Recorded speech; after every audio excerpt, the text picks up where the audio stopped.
Hello everyone, my name is April and this is Tea Cozy Gaming. We are diving back into Beacon Pines today, which this whole experience has been pretty wild. All the twists in this game, it's like I feel like some of them I should see coming, but I don't. Like Solomon the entire time was Sharper Valentine. And I don't quite understand how he went from being like a full adult to being like a little dog to then taking something that made him bigger. That I get more because of the fertilizer thing, but like how did he go from being an adult to being in like a little dog body? We I mean maybe we find that out. Maybe I just need to play it and play that part and I'll get more of an explanation. But if you haven't yet, grab something warm to drink or grab a snack. Make sure you have your pillow, your blanket, your candles, anything you need to get nice and cozy. And we're going to go ahead and start what I think is like reaching the climax. I keep saying that. But it does feel like we're getting towards the end of this. And looking at this tree too, we are kind of at the top of the tree. So well, actually it could go up and up and up. I don't know. I have no idea how much longer is left in this game. But point being, get comfy and let's get started. So last time I did Windows to the Soul. That's when we found out Nun Creed was not a great guy, and we chose Shame. But this time we're gonna go Malice.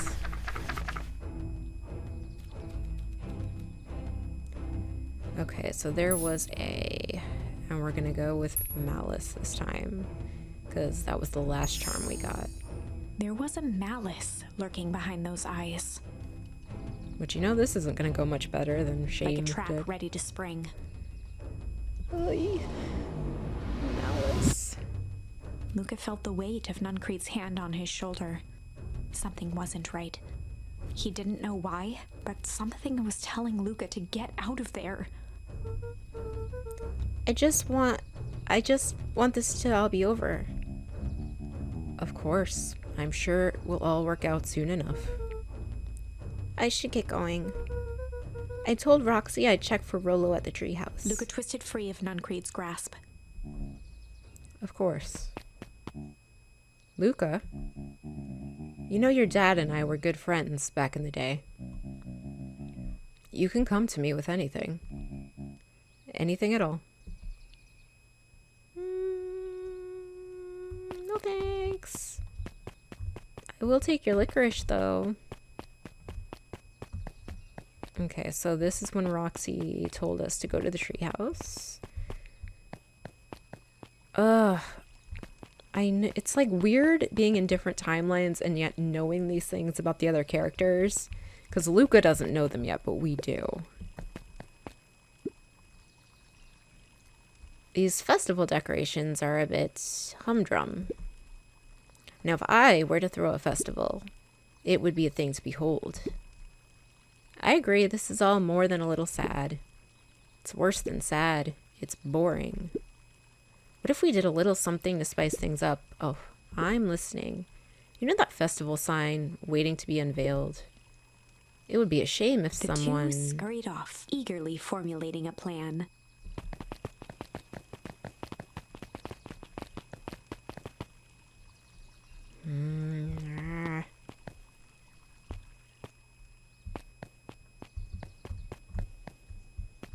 Can't talk to John right now. I wonder if I do just have to go to the treehouse.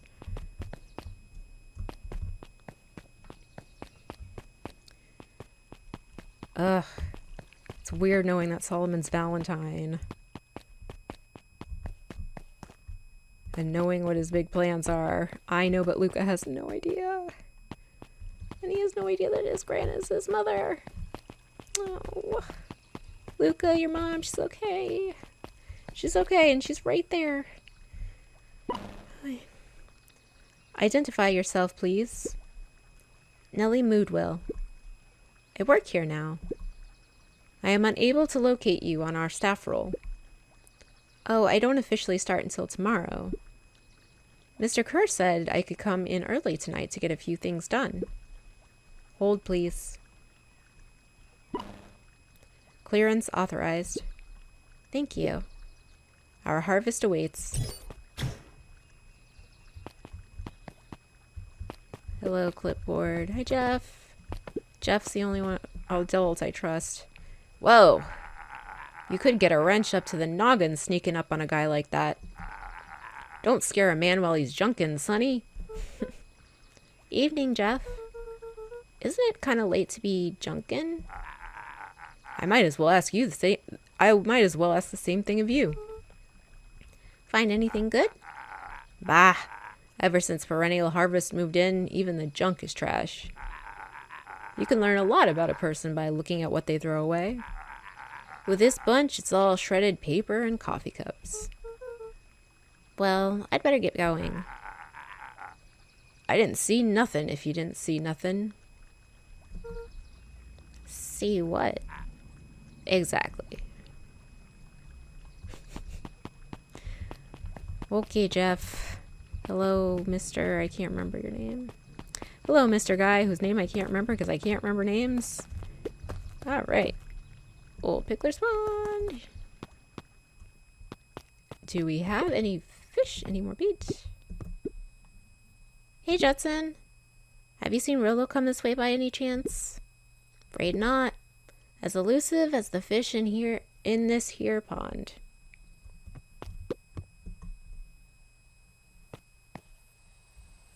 Hi, Dad. What if Luca's dad is Sharper Valentine? Honestly, at this point in this game, I wouldn't be surprised. Oh, we do have one more. We have Crooked. Luca tied a bent nail onto the line. If all you have is a hammer... Nice. Sharper Valentine doesn't have... He's a dog. He's a dog and like a strangely attractive dog too.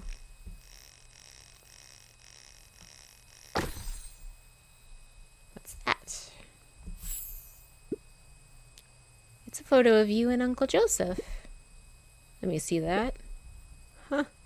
Look at those two young fools. How did it end up at the bottom of the pond? Who can say? Some things are just hard to explain. I miss Uncle Joseph. How come he doesn't come fishing with us anymore? He's busy with his new job at the Valentines. What's a new job got to do with him fishing with us? It's complicated. Like I said, some things are hard to explain. Well, that's quite a haul. Feels like a good time to pack up. Oh, just a little bit longer. If things lasted forever, they might not feel as special, huh? I guess. I'll make you a deal, Buckaroo. If you ever feel like you need to talk about anything at all, you just say, "Let's go fishing," and I'll know what you mean. Like a secret password? Yep, top secret. Neat.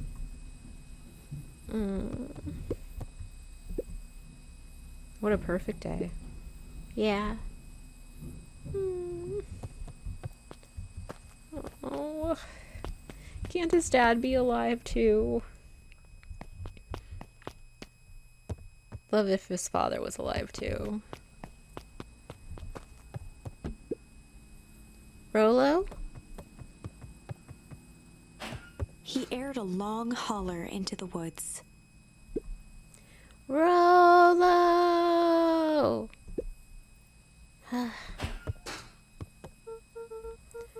Rolo, wherever you are, I hope you're okay. Luca felt his eyes getting heavy and plopped into the beanbag. Oh no, are we gonna have another crazy dream?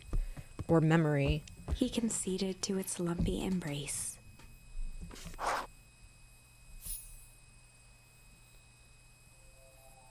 Yep.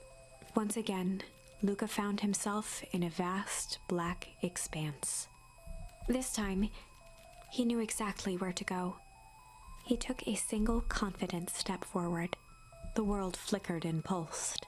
He found himself standing in front of the frigid air of a blazing campfire. The source. He plopped down cross-legged and gazed into the cold flame, waiting. Soon enough, the fire began to die out, popping sporadically, until all that was left was a single ember. Luca stood up and dusted himself off. He plucked the glowing ember from the cold ash, examined it, and slid it into his pocket. A keepsake. The voice of his father spoke behind him. "You made me proud, Buckaroo."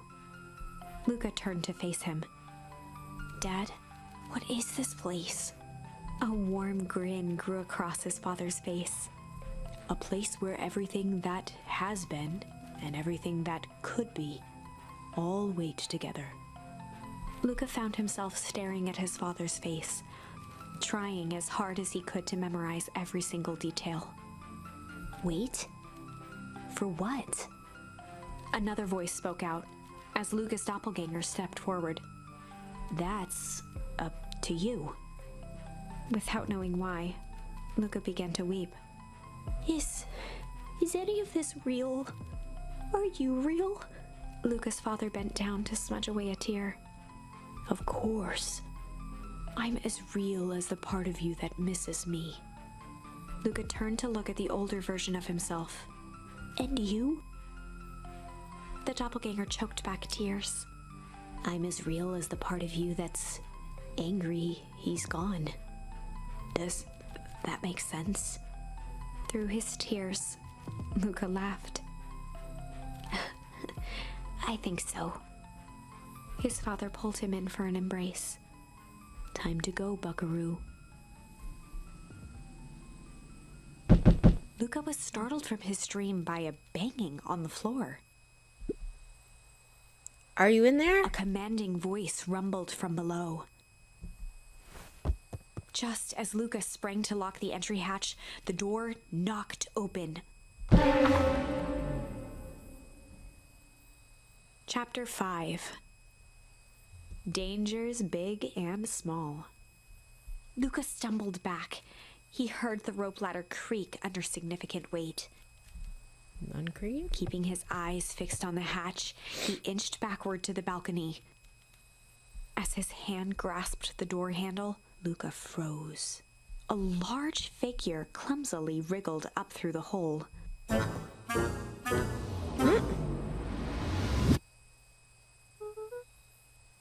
Stop right there, or I'll... Sheesh, I know it's dark and all, but I figured you'd recognize me. Who are you? The large figure cocked its head inquisitively. Stop now, or I'll clobber you with a baseball bat. Is that Rolo? What? Whoa, whoa, whoa. Take it easy. Luca, you need to get your eyes checked. It's me, Rolo. Nice try, but I know you aren't Rolo. You're like one of his random uncles or something.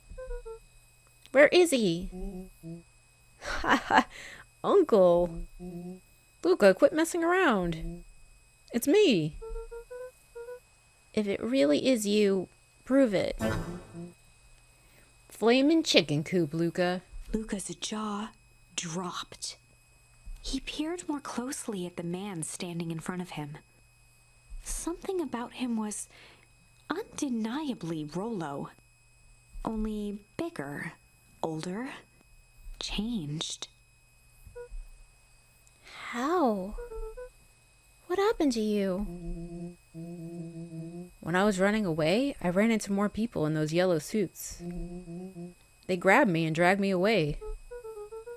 What? Where did they take you? Dunno. They threw a bag over my head. It was cold and smelled like a swimming pool. I think it was an underground lab or something. They made my hands all big. Look. Rolo proudly presented his hands to Luca. Pretty sweet, right? I mean, it wouldn't be my first pick for a superpower. But beggars can't be choosers. Rolo, it wasn't just your hands. My My feet too? Dang, Pa just made me new shoes. Wait, Luca, why are you so small? Luca moved to the side and pointed Rollo to his reflection in the balcony window. What the? His hands shot up to his face. Holy Toledo! Rollo, what did they do to you? They made me drink some sort of green crud. Ew. Actually, it wasn't too bad. It kind of tasted like licorice. I passed out and woke up like this. And then I sort of smashed open my cage and escaped. Whoa, you smashed open a cage? Kinda. At least I think I did. It's all a bit of a blur. They had you in a cage? Who are these people? I don't know who did this to you, but we're gonna fix it. Fix it? This is awesome! Well, I'm just glad you're safe now. Luca, you don't need to worry about me. Sure, I got snatched, but look at it this way. I got snatched. I know where snatched people go. We may finally have a lead on what happened to your family. Maybe you're right, but this all seems dangerous. Danger? Ha! Rollo shadowboxed a few jabs. I laugh in the face of danger. Ha ha ha ha! Rollo shadowboxed a few jabs. I'll take them all on. Hey fellas, what's up? With a yelp, Rollo dove behind Luca. Ah! Take cover! Did I come at a bad time? Who the heck are you? This is Beck. Sorry, something truly bizarre just happened and I need help. I didn't know where else to go. So, you're just hanging out here with your large adult friend? No, this is my buddy Rollo. This is your missing friend? One and the same. He seems a little old. I'll have you know this is a recent development. What the heck does that mean? Oh, I'm sorry. You're the one who just showed up out of nowhere. So we'll be asking the questions here. That's fair. How'd you find us? Your silly little treehouse? I think you mean our silly little mission control. I hate to break it to you, but your secret path isn't so secret. And I could hear your racket from a mile away. See, Luca, this is why we need to improve security around here. Not now, Rollo. Beck, you said something bizarre happened? Yeah, but... She shot a nervous glance at Rollo. Anything you can say around me, you can say around Rollo. This has been a weird day all around, hasn't it? Yep. Beck's eyes narrowed. Okay, so it all started when I made it back home. My first order of business was to salvage my hair. So I dyed it with some stuff from the chemistry set my mom gave me.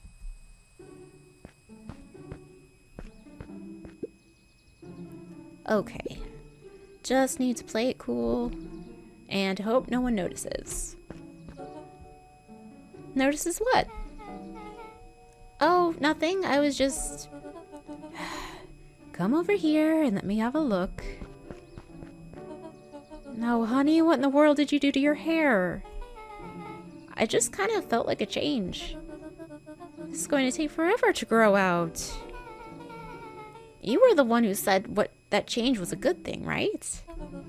I was talking about your mother's new job. I was talking about us moving. Well, I guess I just took your lesson to heart. Ilona tried to put on a smile. Before I forget, I came up here to tell you that Nellie had to go into work. Tonight? Her and Mr. Kerr decided it would be good for her to get some things done before tomorrow. That Kerr guy seems like a grade A creep. Beck! He is! Him and his weird cult of personality. You are not going to ruin this job for Nellie. It means too much to her. Oh, I know exactly how much it means to her. It means enough to her to exile her daughter to this podunk town. This place sucks. The people are weird. You just don't know them yet. It's always cold. We're in the mountains. You'll get used to it. I can't even pick up a single decent radio station. It's all banjo music and farm reports. You know I grew up in a town not that different from this one. Is that why you're better at talking to plants than people? Okay. So here's what we're gonna do. First of all, you're grounded. What? In the morning, I'll have Nellie come and see what we can do about fixing your hair. You need to look presentable for the festival. But not another peep. She sighed, and after a moment, looked down at Beck sympathetically. I know moving is hard, honey. But that doesn't mean you have to make yourself miserable all the time. Other people seem to have that covered for me. Oh, and if you decide to rebel by dyeing your hair more... She flashed a sly grin and tousled Beck's hair. I'll just shave it off for you. Think of how rebellious you'll look then. Very funny. Thank you. Good night, sweetie. Good night, Mom. Wait. First of all, this town does not suck. Second, you need help because you got grounded? No. I'm sorry you got into trouble. It's my fault your hair got screwed up in the first place. Don't worry about it. I actually kind of like this look. Great. Can we get back to the story now? This next part is the important bit. I have this radio I upgraded with my mom, and I was too angry to sleep. So I tried to dial in something worth listening to.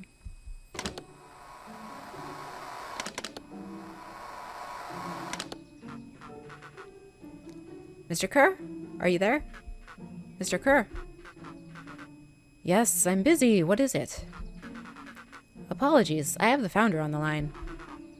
Patch him through immediately. One moment. Hello, sir. It's so nice to hear from you. Skip the pleasantries. What's your report on our new lead researcher of deep engineering? Nellie Moodwill seems to be integrating nicely. At this very moment, she's working to help us meet our deadline. She offered to work overtime before I even had the chance to suggest it. Excellent. And you have faith that she's capable of finishing the work led by her predecessor. Her work must be complete before the festival. I will make sure she stays day and night until it's accomplished. Good. You know how I feel about loose ends. Yes, sir. Once she has finished the work, we need to make a determination regarding her long-term prospects in the company. Immediately, sir?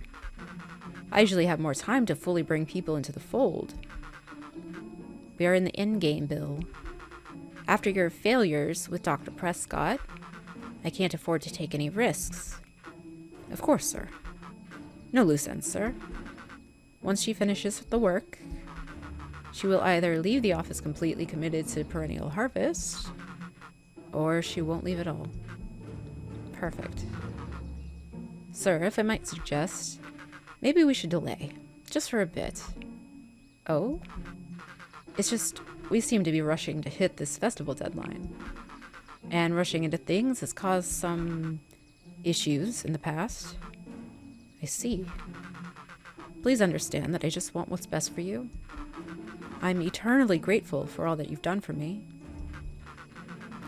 Bill, I'll make this very clear for you. I brought you in to make things run smoothly, not to have opinions. Of course, sir. Chin up, Bill. You're only a few days away from having everything you ever dreamed of. Yes, sir. Thank you, sir. Whoa. Yeah. Just so we're clear, when they said loose ends, they were talking about murder, right? Like, actually killing someone? Capital murder? Luca gave Rollo a quick elbow to the ribs. Who was this founder? I was hoping you guys would know. Nah, as far as we know, Kerr is the top banana at Perennial Harvest. He sounded scared of this founder guy. So we have an even topper banana on the field. What the hell is my mom caught up in? Has she talked much about the job? Has she talked about the job much? Not really. She said she was going to come in and continue the work of someone she respected. Luca, do you think that body at the warehouse was the person Beck's mom came to replace? That would make sense. Beck, it seems like Nellie's predecessor got, loose-ended. I'm getting that impression. Okay, so we need to get your mom out of there before the festival happens. That's 2 days away. Won't she just come home after work? The creep on the radio said they were going to hold her there until then. So if she's not coming out, we gotta go in and get her. Beck flicked a large sheet of paper out of her pocket and slammed it on the floor. Maybe this'll help. You have blueprints? Well, it's really just a welcome map for my mom's PH orientation day. But it shows the layout. Sure looks like blueprints to me. Look, here's the reception area. There's a big room marked Founder's Office. It even has the exits marked. Guys. We have a deadline. We have an objective. We have blueprints. You realize what this is, right? Rollo started to wiggle with excitement. I think we're heisting. This is officially a heist. Chapter 6. Oh boy. The Heist. They spent the night's end huddled around that small map, formulating a plan to infiltrate the headquarters of Perennial Harvest. It would be no small feat, a modern facility equipped with all manner of technology, not to mention the swarm of clipboards that would most certainly be scattered throughout. By the time the sun began to peek through the car window used as a makeshift balcony door, all were in agreement. This could just work. The final day before the festival would be used to prepare.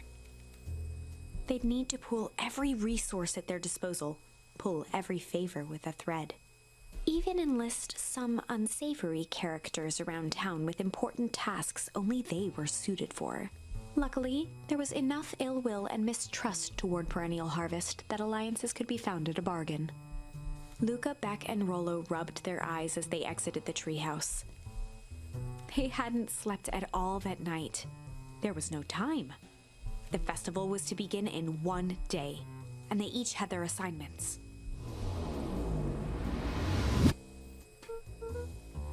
Alright, quick recap. Rollo, you're gonna talk to Roxy. Cordially. Without her and Fitz, this whole thing could bust. Me, Cordial is my middle name. Uh-huh. And how do you plan to explain your He waved new vaguely at Rollo's sizable figure. circumstance? Ah, she'll be so happy I'm alive she won't even notice. Beck snorted an involuntary giggle. And Beck, you're sure Alona won't just shoot this whole thing down when she hears it? She'll listen. Once she understands the danger Nellie is in, the danger we're all in, the plan will make sense. Okay. That leaves me with Jeff, then Iggy. How are you going to persuade them? I'll think of something. They each looked at each other with sleepy confidence and nodded. Well, Godspeed. Enlist the help of Jeff.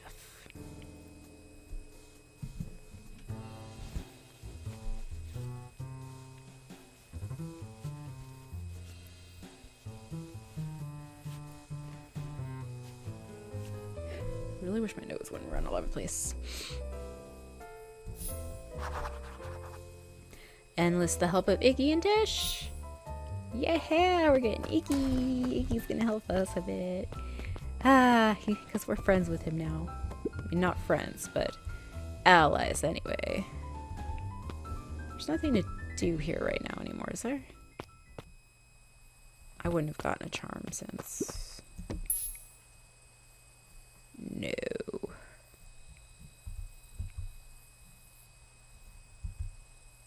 Oops.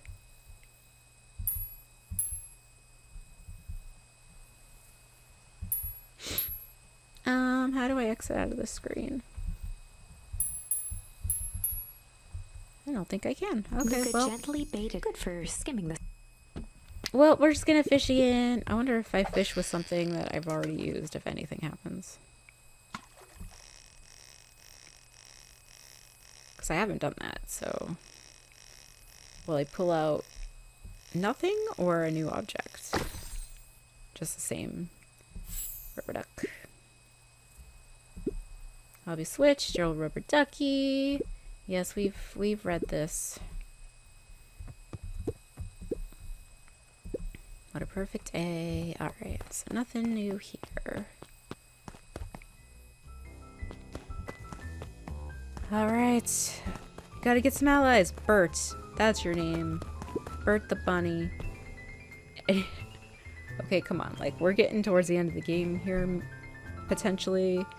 I still don't know what happens when I lean up against this, huh?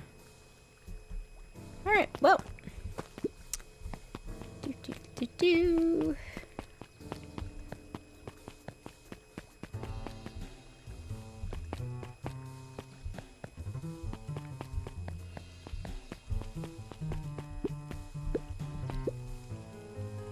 Undaunted, he shook his head. Over? No. Endings are merely a state of mind. This doesn't end until I give up. Wow. I admire the conviction.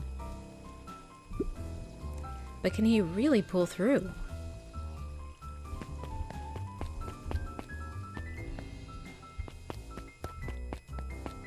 Hey Griffin, what's up? Don't need to go in there again. Where would Iggy be? Where would I find Iggy?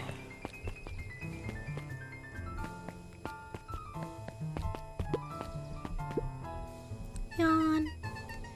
You ever wondered why I'm an agricultural company and You ever wonder why an agricultural company employs an army of survey takers? The clipboards? They say they're just trying to make us happy. Do they want to make us happy? Or just figure out what makes us happy? An important distinction. Well, that goes back to when Sharper in the other timeline was talking about how he knew everyone's fears. That's probably how. Because those little clipboards who are not raccoons, which has been brought to my attention by my partner, they are red pandas. It's like I knew calling them raccoons was wrong. I kept doing it, and I knew that was wrong, but I didn't quite to know that they were red pandas. But yeah, they totally are. Hey Jeff, what can I do for ya? Well, I know how much you hate perennial harvest. Hate's a strong word. Oh, sorry, I mean, I didn't say it was the wrong word. Gotcha. So, we're gonna break into the headquarters, and I thought you might be able to help. Jeff wheezed out a long snicker. You see, I knew you kids were alright. Great, so you'll help? The joy in Jeff's face drained instantly. Not a chance. But give me one good reason I should risk my hide aiding and abetting you rascals. Looking into the sullen eyes of his would-be accomplice, Luca blurted out the first word that came to mind. Shit. Oh, give me one good reason. Well, fight or crooked, because perennial harvest is crooked. Because they're crooked. Yeah. Crooked. Gah, they're all crooks. Like cockroaches. Stamp one out and another comes scurrying along to take its place. Will you help me? Luca wasn't ready to give up so easily. Nope. He shouted out again. Fight! I've done enough fighting for one lifetime and more than my share of losing. Time's come to hang up the gloves. Shit! Yeah, it's all shit. I still ain't helping. Ain't that some shit? Hide. Hide! Jeff's brow perked up. What'd you say? Go ahead and hide then. Oh. Sensing some traction, Luca carried on with vigor. Let a bunch of kids do what needs to be done. We're not afraid. Jeff's scowl faded with a sigh. Say what you will about old Jeff, and they all do. But you'll never hear him say I hid from nothing. One good stomp of the foot was all Jeff needed to drive his point home. What was it you kids needed? Some sort of disguise. I've got just the thing. And while we're at it, that crate should come in handy. This ain't gonna be free, you know. I'm thinking 5 bags of sour gob should cover it. Put it on my tab. Luca offered out his open hand to seal the deal. With a firm and dusty grip, Jeff reciprocated. Done. Swing by first thing in the morning. Yay. Thanks, Jeff. Is there anything new with you? With either of you? No. Okay. There's nothing new in the library, is there? Like, I got everything. All charms have been obtained. I just don't want to go into what could potentially be dangerous without armed with fewer charms than I could have. Let's see. I think I've got everything. I think we're probably good. Alright, let's go find Iggy and Tish.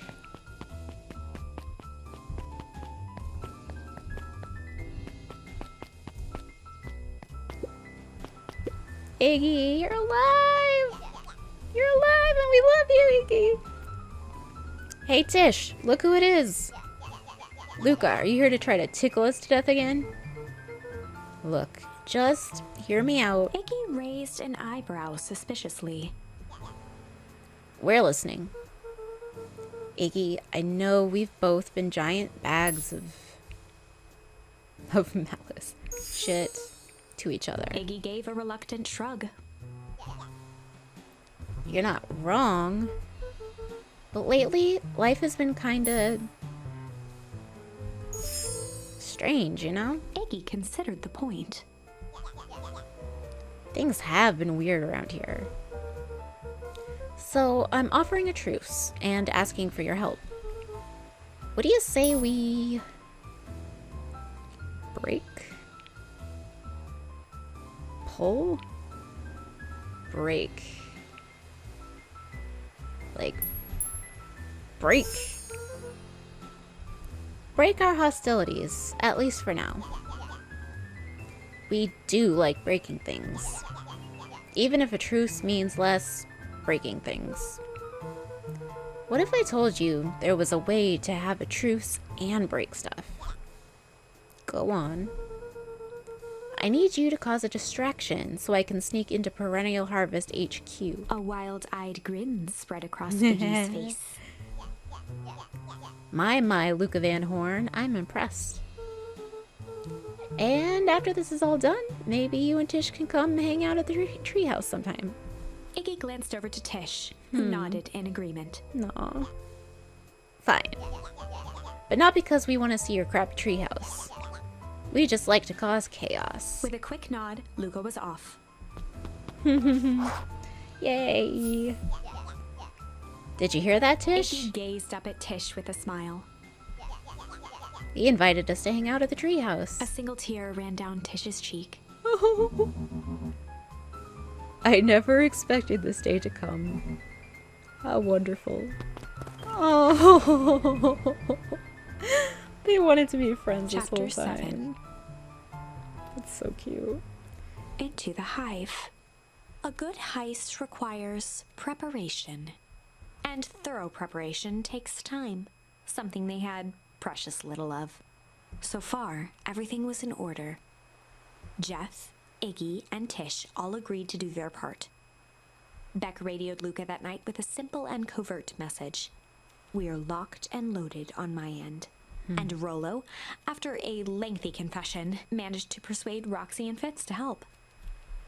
He stowed away in mission control for the night to avoid attracting attention.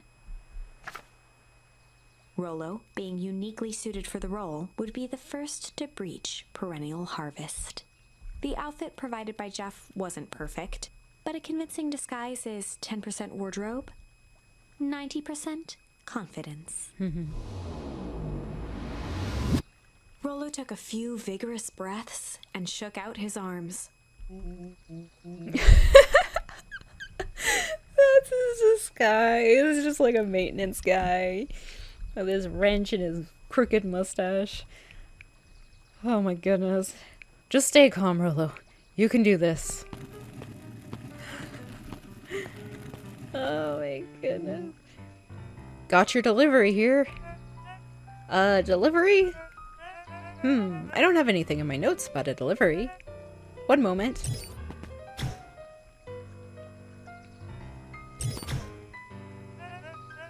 I'm so sorry, but there's no delivery scheduled for this morning. Right. He had to think quick. That's because this goes directly to the founder. He asked that it be kept a secret. Rollo sighed, adjusting his tool belt. You know how the founder can be. I suppose we can leave this one off the records.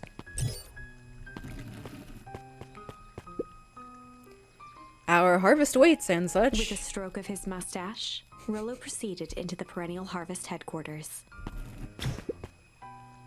Our harvest awaits. Package here for the founder. Oh, I didn't hear anything about. Yeah, this is a need to know kind of thing. I'll just check. He stammered and flipped through the pages of his clipboard.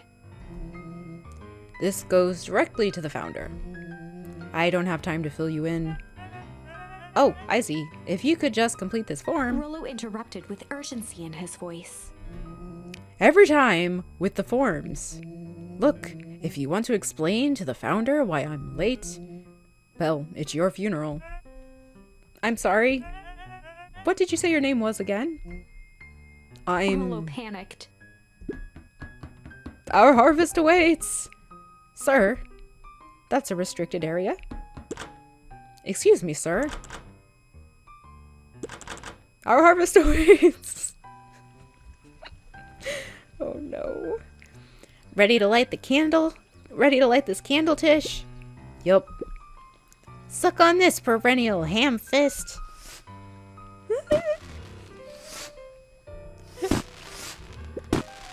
What was that? The distraction was enough for Rollo to regain his confidence.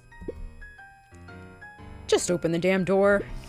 I've got a job to do. The clipboard fumbled around in a frenzy. I should check on that noise. Oh, come on. Just buzz me in already. Okay, okay.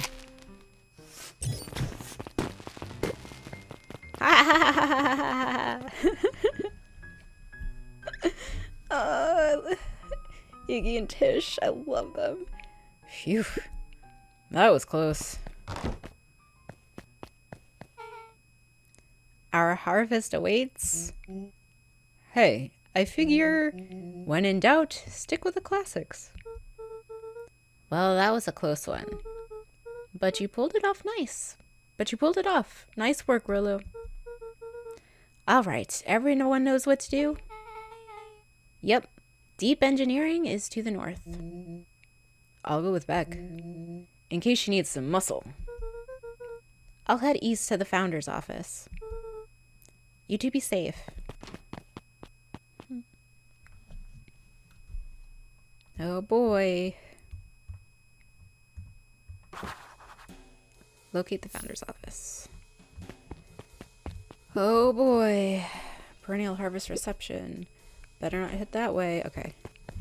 Oh my goodness. That's odd. There's not even any cups for the water.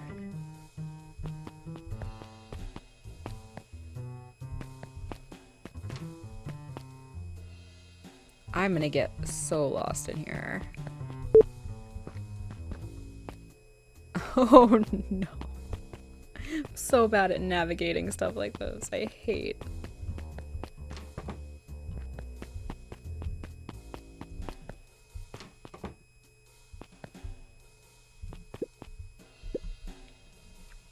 This whole place just feels fake.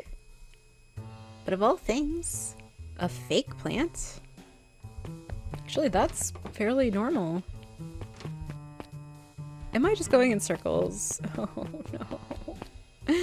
Oh no. Oh no, no, no, no, no. A hallway to nowhere. What's going on here?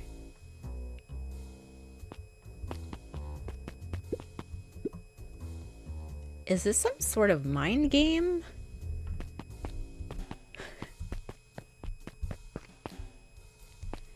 Oh, okay.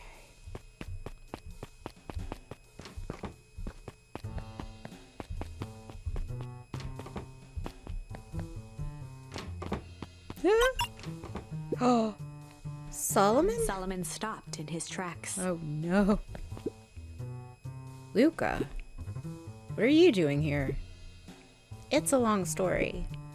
Are you okay? A veneer of confusion flashed across Solomon's face. His words rushed out dramatically. No, I am most certainly not okay.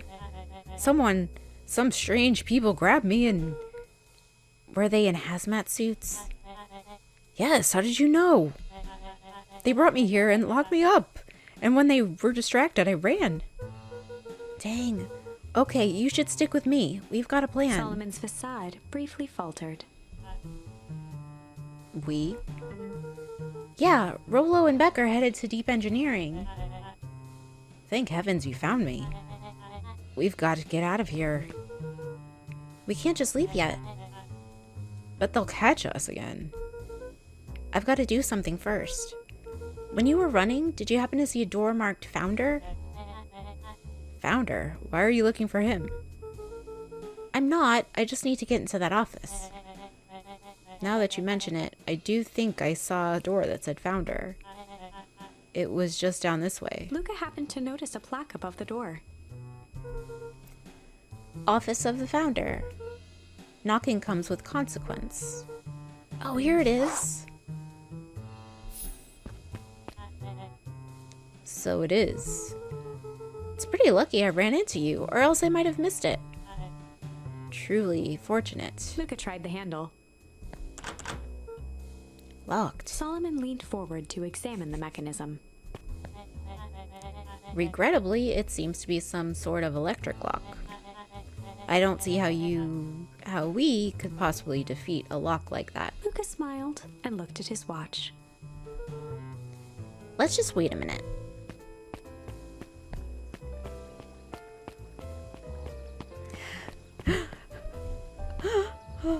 Mom's in on it.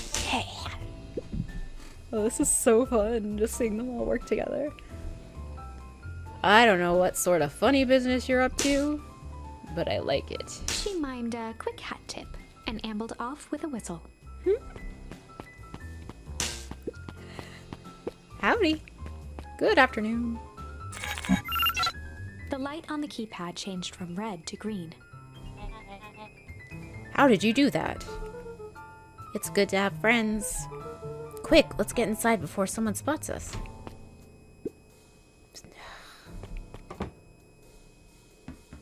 Luca switched on his walkie-talkie. Rolo, I'm in. As expected, there's a control panel. Great timing. We're stuck at a locked door marked number 24601. Need you to get us through. 24.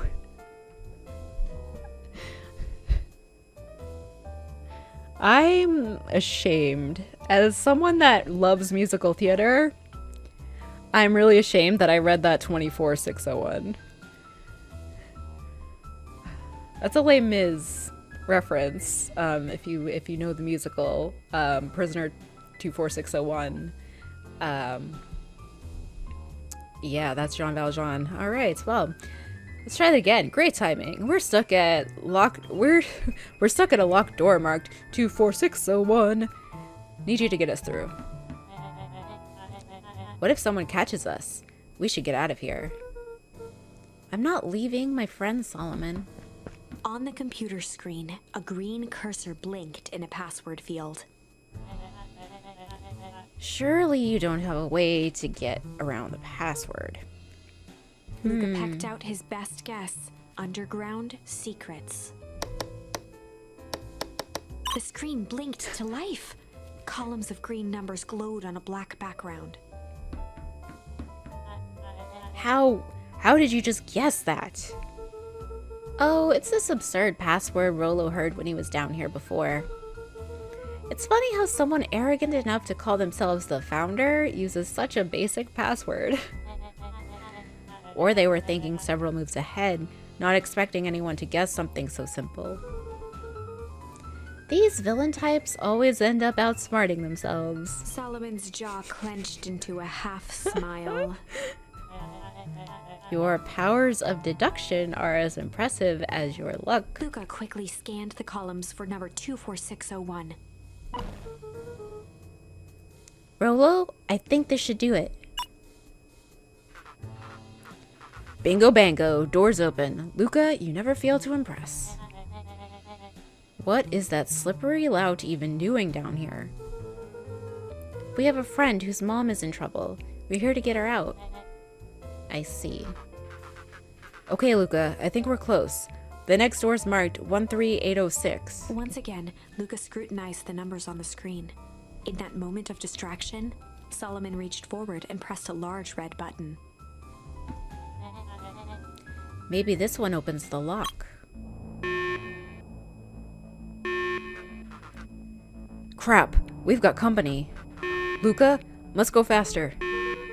One sec, I can't think with all this noise. He quickly skimmed the screen with his finger. Here it is. 13806. Go, go, go. Curse these fumbling hands. My apologies, Luca. Don't beat yourself up. I know you were just trying to help. No, he wasn't. It's Sharper Valentine. Ugh. Oh man. No water cups. Rollo!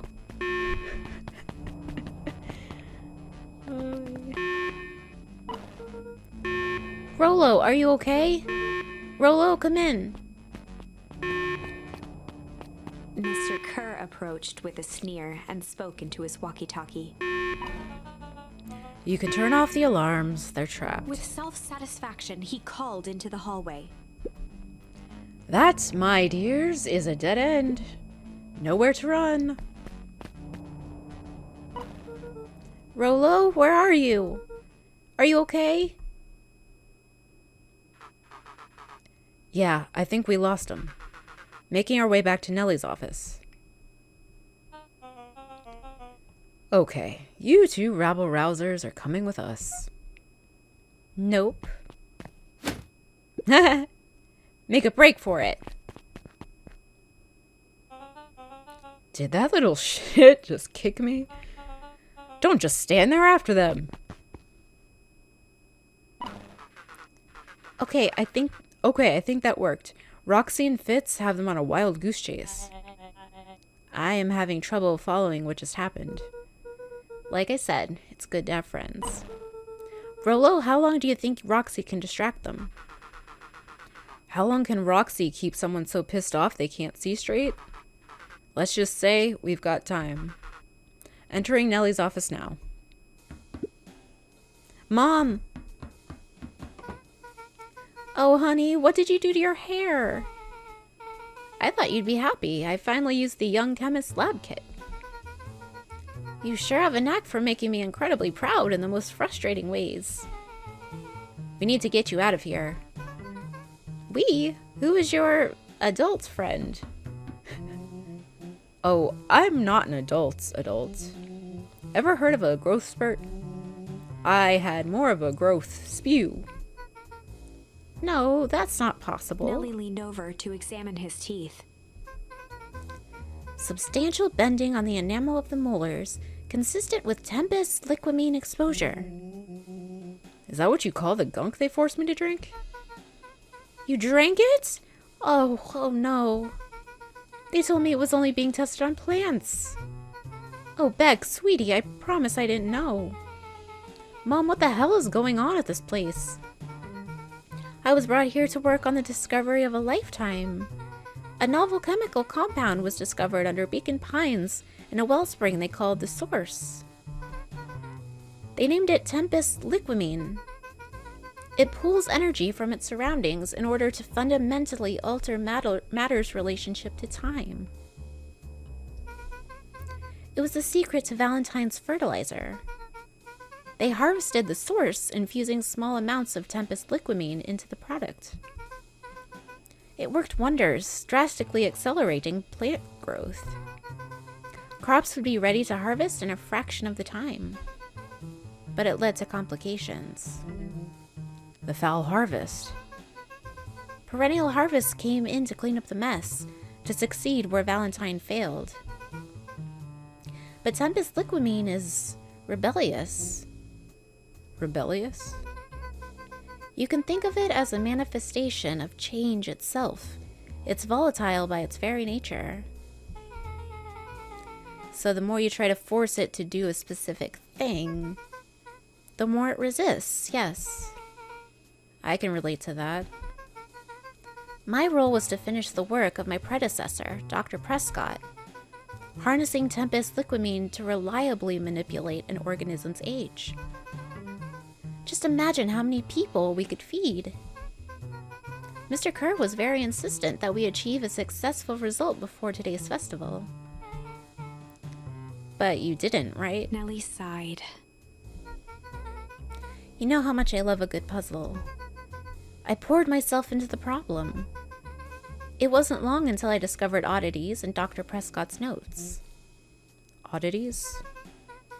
They contained obvious errors, mistakes that someone of his reputation would never make. So I fixed them and now I get to replace my entire wardrobe. I really am truly sorry. Meh, those clothes were all hand-me-downs anyway. Sounds like Dr. Prescott figured it out, got cold feet, and intentionally sabotaged his own work. I had considered that possibility. I've sent a letter asking him to clarify his thinking.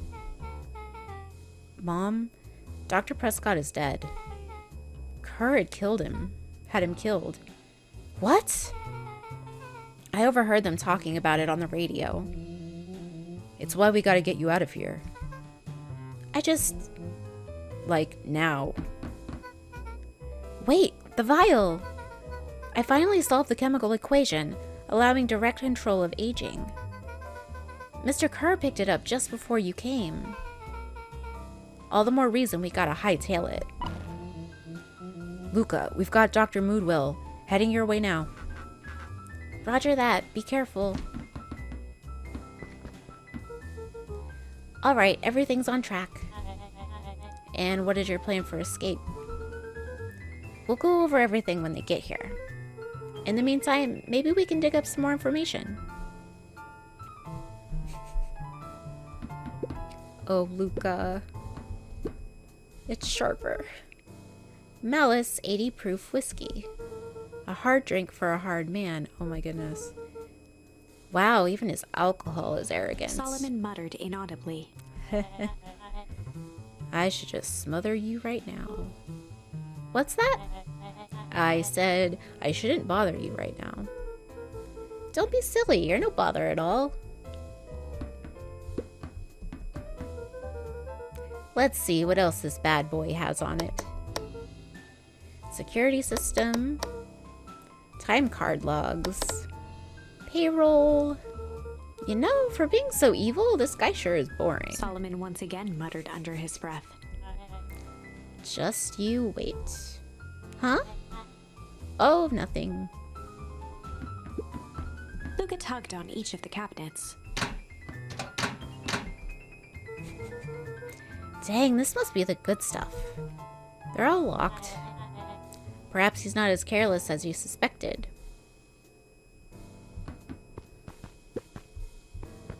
Oh. It looks like the founder was helping Kerr plan the festival. Why would such a secretive leader be obsessed with a party? Only time will tell. Luca held his hand up to the ashtray. Still warm. He must have been in here recently. Oh, Luca. I'm really sorry you got dragged into this mess, Solomon. You needn't worry about me. Well, I feel bad either way. We're gonna get you out of this, I promise. With a subtle, quivering lip, a smile crawled across Solomon's face. They heard the trampling of frantic footsteps from the hallway. Lock it, lock it, lock it! Locked. That was close. When we left Nellie's office, it was swarming with clipboards. We barely got away. Did they follow you? Rolo. Before we start tossing blame around, is it possible someone ordered a pizza? We'd love to hear your thoughts. Definitely not pizza. What now? Don't look at me. I'm officially retiring from the heisting business. We're so sorry for the inconvenience. We just have a few quick questions. Just let me think. Can someone watch the door? Of course. Everyone else, huddle up. Oops. I think this little caper has gone on long enough. Solomon, no! Hush now, child. The adults are speaking. Dr. Moodwell, a brief reintroduction is in order. We've never met in person, but we have corresponded. You see, it was I who hired you. Solomon, the pathetic orphan child. The powerful and enigmatic founder. Sharper, the fallen progenitor who created this town.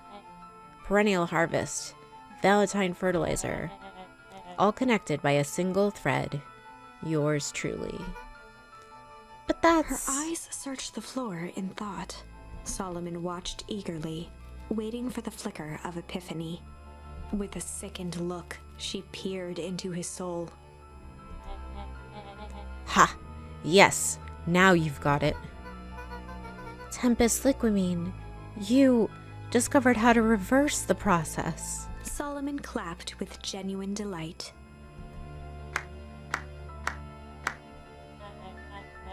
Very good, Dr. Moodwell, very good. Though the discovery wasn't intentional. Solomon glanced down, examining his youthful form. And the effects went a little too far for my taste. That's why you needed me to finish Dr. Prescott's work, which you did admirably. Mr. Kerr, the vial, please. Kerr presented it with a theatrical twirl of the hand. Always theatrical, Kerr, always. Oh my goodness. May I present to you the eighth wonder of the... Before he could finish, Rollo snatched the vial from Kerr's palm. Wow, this stuff sounds pretty valuable. Be careful, you fool. You have no idea what you have in your hand. Actually, we do. You just did a whole evil villain monologue thingy about it. Rollo casually tossed the vial to Luca. It's true, he gave everything away. Gosh, maybe I'll have a Luca taste. jiggled the vial mockingly. Seize him! Luca! Over here! Move another inch and I'll smash it. She held it tightly behind her back. Solomon sighed, speaking in crisp, measured syllables. You have no plan. I'll smash it, I swear. Fine. Risk killing us all. Or, if you're lucky, nothing happens. Then what? We capture you and grant you much less leniency. He pursed his lips with feigned sincerity. But I give you my word, if you hand it over now, none of you will be harmed. A deep uncertainty washed over Beck. You're a smart girl, Beck. But there's no shame in being outwitted by someone smarter than you. We both know there is only one way this ends. She looked to Nellie shakily. With a dispirited nod, Nellie sighed in defeat. Beck slowly approached Solomon. That's a good girl. Beck, don't do it. We can't trust that jerk. I'm sorry. He's right. With apprehension, Beck conceded. Solomon pocketed the vial and brushed off his shoulder with a sharp flick. Mr. Kerr, you have allowed yourself to be humiliated by a group of children. Report to my office tomorrow for a performance review. The blood drained from Kerr's face. That's probably not good. Of course, sir. But first, you have a speech to make. Trot out there and give me the introduction I deserve. And don't forget to smile. Yes, sir. And to think, all of this is thanks to the efforts of Mr. Van Horn. I don't understand. How is this all because of me? Ha! I said Mr. Van Horn, silly child.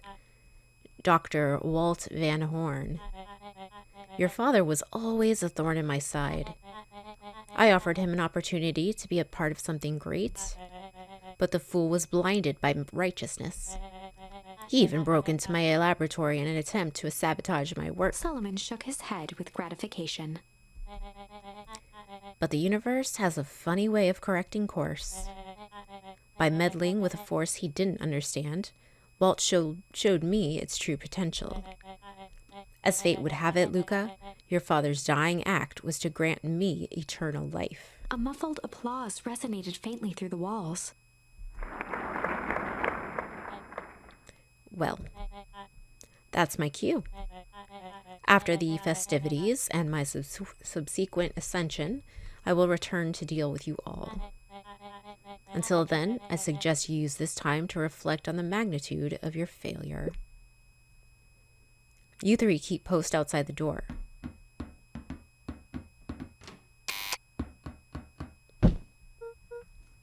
Well, crap. Well, crap. Yeah, no kidding, crap. Nellie was staring at the floor, deep in thought. Sorry, Luca. Give me a minute to calm my mind. I can't believe Beck sold us out like that. I'm not sure she had any other choice. So what now? What's the plan? I don't have one. Of course you do. You always have a plan. Rolo, you just need some time. Rolo, it's over. We lost. Don't say that. No. Hey. I'm sorry, Luca. I did what I had to. I know, it's just, we were so close. I've got a feeling that eventually Solomon will get what's coming to him. Time wounds all heals. Well, time seems like less of an issue for him now.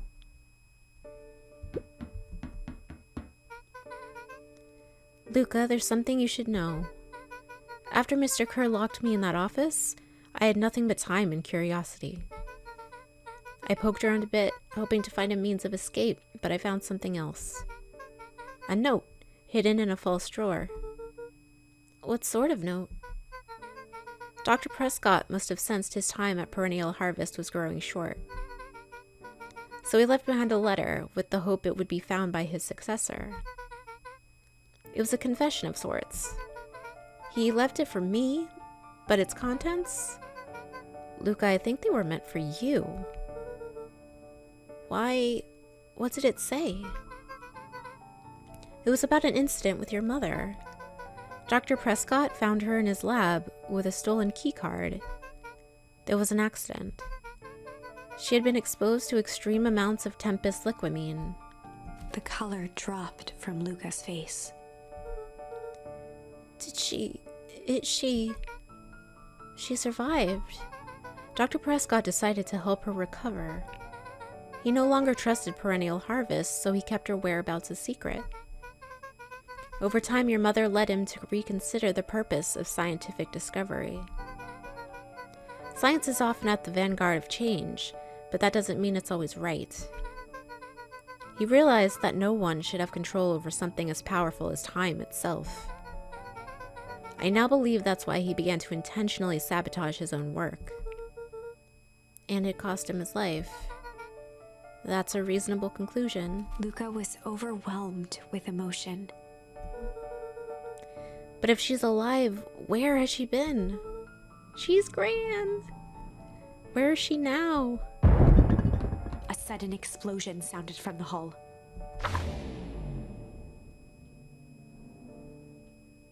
Chapter 8. Wow. Oh my gosh. Okay, well, I think I'm gonna go ahead and end this here. Wow. Okay, so my question as to why Sharper Valentine was in the body of a child makes sense now. He didn't want to be a child, he wanted to be younger, so he could essentially be immortal by just continuing to take that serum or whatever to make himself younger, but he didn't want to be a child. So now he's been stuck there until Beck's mother was able to figure out how to control the aging. Oh my goodness. And Rolo's an adult. Okay, we gotta find a way to reverse Rolo, because at first I was like, this is fun, this is funny. Rolo's like in an adult body, but now I'm kind of like, nah, I don't like this anymore. Like I miss Kid Rolo. And he needs yeah, he just needs to not be an adult anymore. It's starting to get weird and I don't like it. Thank you so much for watching. If you enjoyed this, give this a thumbs up. If you would like to subscribe so you can see more content from me, please do subscribe. I would really appreciate it. Hit the bell icon if you want to be notified when I post new videos. Schedule's probably going to be Monday, Wednesday, Friday. And I will be posting more of Beacon Pines and all the way through the end. So if you want to see more of that, the subscribe button and don't miss out. Thank you so much again, and I will see you next time.